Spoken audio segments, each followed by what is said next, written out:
Selamat pagi, pada video ini kami akan memperagakan pelayanan komunikasi kesehatan di apotik menggunakan metode Chubb France pada pasien yang mengalami nyeri haid. Dalam pelayanan ini terdapat petugas administrasi, tenaga vokasi farmasi, dan apoteker yang bekerja sama untuk membantu pasien menangani pengobatan yang tepat dan aman.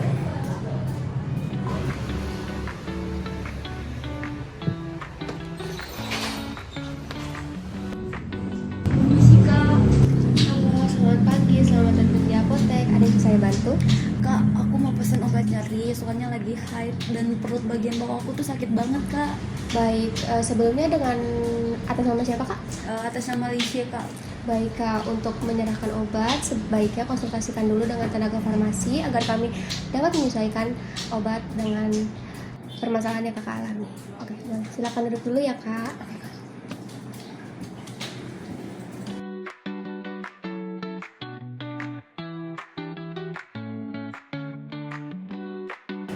Atas nama Kalisye, Ya, benar, Kak.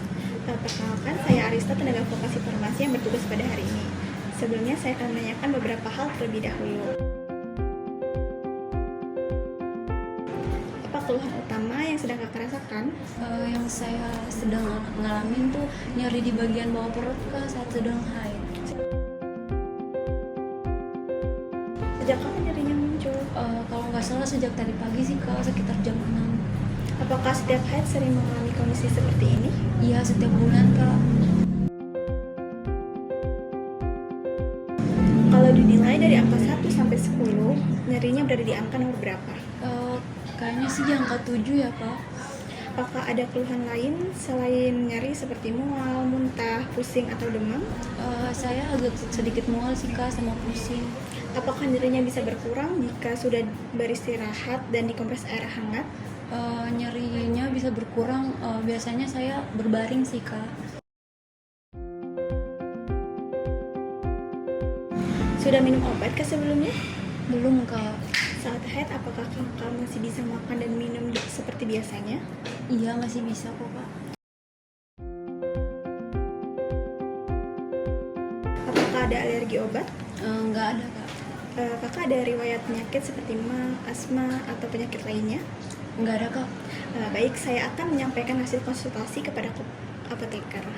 Mohon ditunggu, Kak. Oke, Kak.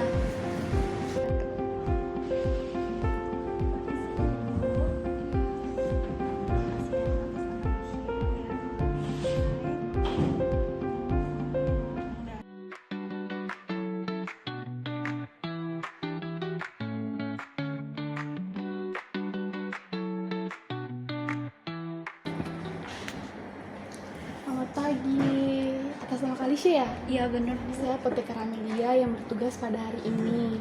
Saya sudah menerima informasi dari tenaga vokasi farmasi bahwa Kalisya sedang mengalami nyeri haid dengan skala sekitar 7 dari 10. Apakah benar, Kalisya? Ya, benar, Bu. Oke, baik. Mari kita bahas lebih lanjut ya. Jadi nyeri itu terjadi karena peningkatan prostaglandin yang menyebabkan kontraksi rahim sehingga timbul rasa sakit pada perut bagian bawah. Oh, jadi itu ya penyebabnya. Iya, Lisya, betul sekali. Pada sebagian wanita itu kondisinya masih termasuk normal karena itu tidak mengarah ke gejala lain. Oke, saya mengerti.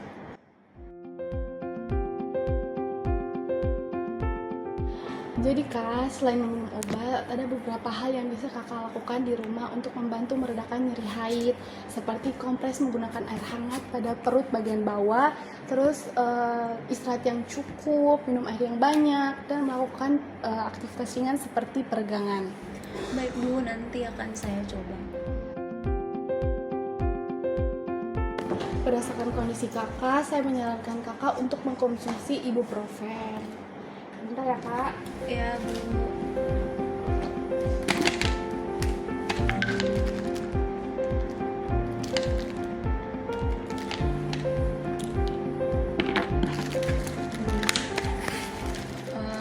Ini cara penggunaannya gimana ya, Bu?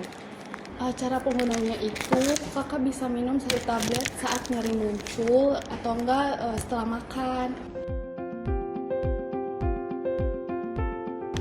Tapi jangan minum saat perut kosong karena itu dapat mengiritasi lambung. Tapi jika kakak sudah mengkonsumsinya dan timbul rasa nyeri pada lambung atau reaksi alergi, segera hentikan penggunaan dan segera ke dokter atau ke tenaga kefarmasian lain. Oke Bu, saya mengerti. Jadi sebelum kakak pulang, saya ingin memastikan informasi yang sudah saya sampaikan tadi sudah dipahami atau belum. Bisa kakak jelaskan kembali apa yang sudah saya jelaskan tadi, bagaimana cara menggunakan obatnya, apa yang bisa kakak lakukan di rumah. Jadi untuk penggunaan obatnya, ketika nyeri muncul, saya harus minum 1 tablet ibuprofen setelah makan. Ya, betul sekali. Selain minum obat, apa yang bisa kakak lakukan di rumah? Saya harus mengompres perut saya dengan air hangat, terus harus minum air yang cukup, olahraga ringan seperti peregangan ya Bu. Ya, tepat sekali.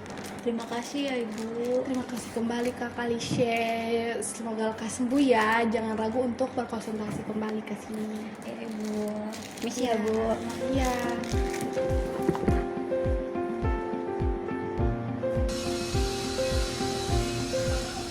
Kak, terima kasih ya atas bantuannya. Sama-sama Kak. Semoga lekas membaik. Ya, terima kasih Kak.